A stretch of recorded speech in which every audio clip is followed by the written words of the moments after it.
Mae'n rhoi hein fan. Mae'n rhoi hein am hwnna. Y mislif. Mae'n rhan normal o fywyd dros y byd. Ac yma yn ysgol Penweddig, mae yna gynnyrch ar gael i bwy bynnag sydd ei hangen.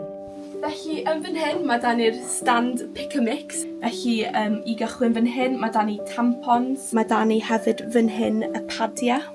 So fan hyn, mae gennym ni trousers a shorts a tights ar gyfer unrhyw un sydd wedi cael damwain achos i mislif. A mae hyn yn gallu cael gwared o embaras am unrhyw beth sydd wedi digwydd. A hefyd osgoi rhywun yn goffo gadael i fynd adre a colli addysg. Ie, dyna nod cynllun y criw yma.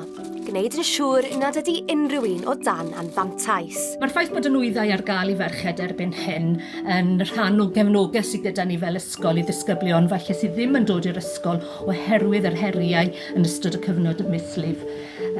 Hefyd, dyn ni'n gweld cynnydd erbyn hyn gyda nifer y ferched sydd fwy parod i gydnabod i bod nhw yn dioddef o gyfluriau fel endometriosis. Does dim modd gwella o'r cyflwr, ac i rai, mae cael diagnosis yn broses hir a chymleth. Yn anffodus, dyn ni mon newydd rili ddysgu am endometriosis yn y sector feddygol.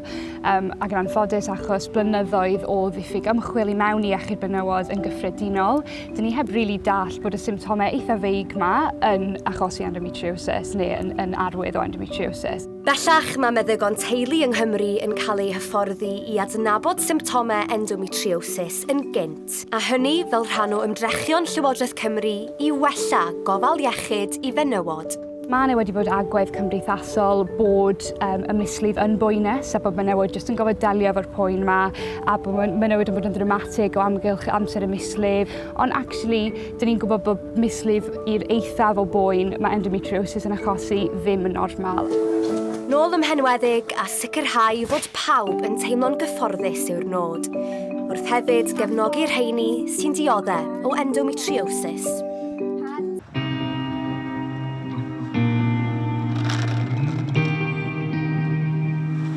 Fy enw fi yw Dion Regan, yn 17 mlwydd oed, a dwi'n gobeithio fod yn golffwyr broffesiynol. I Dion o Lanwnen yng Ceredigion, mae'r freuddwyd yn glir. Cystadlu ar goreion yn y gamp mae o'n i garu. Dechreuodd fi'n gefn pryn i'n babi os unrhyw beth.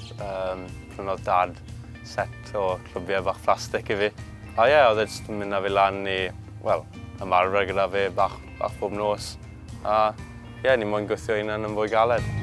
Gyda handicap o +4, mae Dion yn chwarae ar draws y byd ac wedi ddewis i gystadlu ym mhencampwriaeth amatur Ewrop yn Sweden eleni.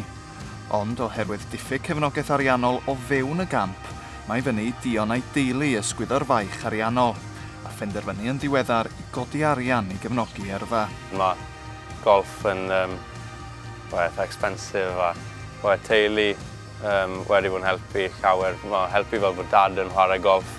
Mae mam bach o manager i fod yn deg. A ffrindiau, a ni'n gweld faint o arian oedd e'n mynd i costi, a ni jyst fel byddwn ni ffili wneud un hebddo fel unrhyw help.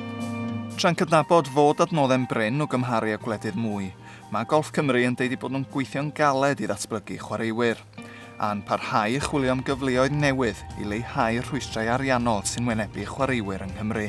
Couple o misoedd yn ôl, o'n i mas yn Dubai, yn illes i mas fyna. O hwnna wedi helpu mowr, wel, jyst cael enw ti mas na. A ti'n sôn am Dubai, mae'r gêm yn teithio'r byd, mae rhai teithio'r byd efo. Be ydy dy nod di felly? Bod ar y funud i cadw gweithio'n galed, bwrw'r targedau fi, a wedyn gobeithio yn couple o blynyddoedd wedyn troi'n proffesiynol. A ie, jyst dechrau fyna wedyn, mynd lan y World Rankings, a ie, jyst gweld le ewn ni. Pryn falle di'r Cymru sydd wedi llwyddo ym myd golff, a thrafod na heriau, i Dion mae ei ddiolch yn fawr wrth iddo anelu i gystadlu ar goreion.